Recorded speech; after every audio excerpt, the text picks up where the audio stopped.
We're going to talk about the aggregate system. Because slurry and microsurfacing are a catalytic process, we haul the raw ingredients to the job site. We can't allow the emulsion and the rock to touch until we're ready to apply.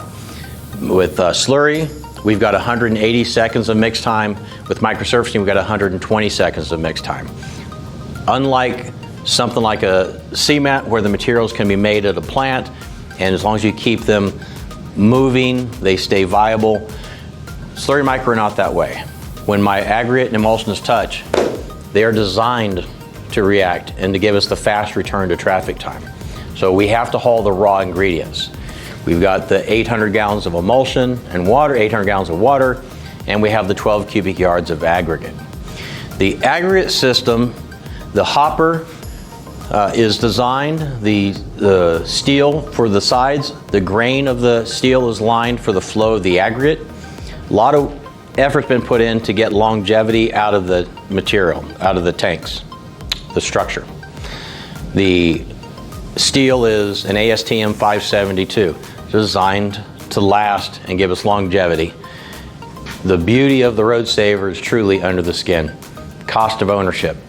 Machine lasts a very long time. You'll return on investment strong. We're looking at the tank, or the hopper, excuse me.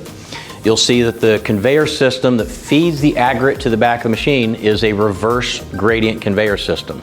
It's the only one in the market that does a reverse gradient conveyor system. What that does is it's pulling uphill.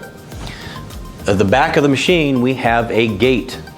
The aggregate gate is how we control the aggregate to emulsion percentage in the micros level. We have it set in the computer for our synchronization to get us within a range of 11 to 15% range, and then we can adjust that micro adjustment by the gate. By pulling the aggregate uphill to the point that it's metered, it pulls from the lowest point and it keeps the density of aggregate at the gate consistent from the beginning of the load to the end of the load. It's a small piece, but it adds to the performance of the material. It keeps the material that we're putting on the road surface consistent from the beginning to the end. So that's why you see the angle of the conveyor pulling up this direction. And we flow aggregates. You can see in some of the videos where you do drone footage, you can see where it's pulling that aggregate and it empties from the front and it keeps the aggregate consistent right here at the back of the machine. Inside the hopper, there is a vibrator beam.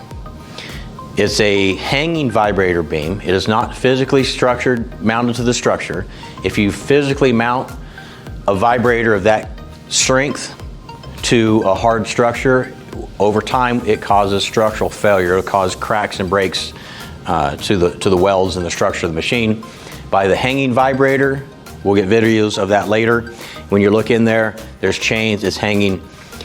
So any vibration does not transfer to the structure, but is right in the flow of the aggregate. It does a great job of keeping the aggregate from bridging.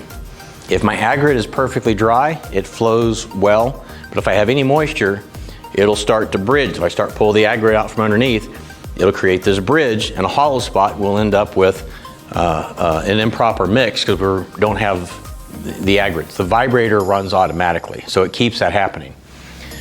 When it runs automatically, if the conveyor is turning, the conveyor will turn on for 3 seconds and off for 7 seconds. That'll keep that aggregate flowing and constantly feeding the conveyor belt. So as the material starts to build up in there. We just ran some material last week that had 5% moisture content.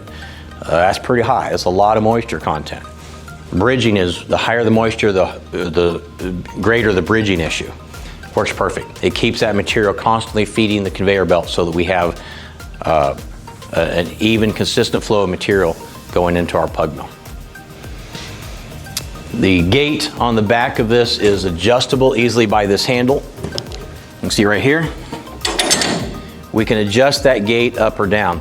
When we adjust the gate setting, we want to make sure that we set the gate when we have aggregate on the belt, and we use a tape measure so that we are getting a true 100% accurate measurement of that gate.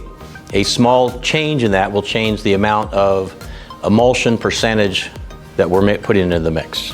That's the hopper and all of its components in general operation. We'll see more details later.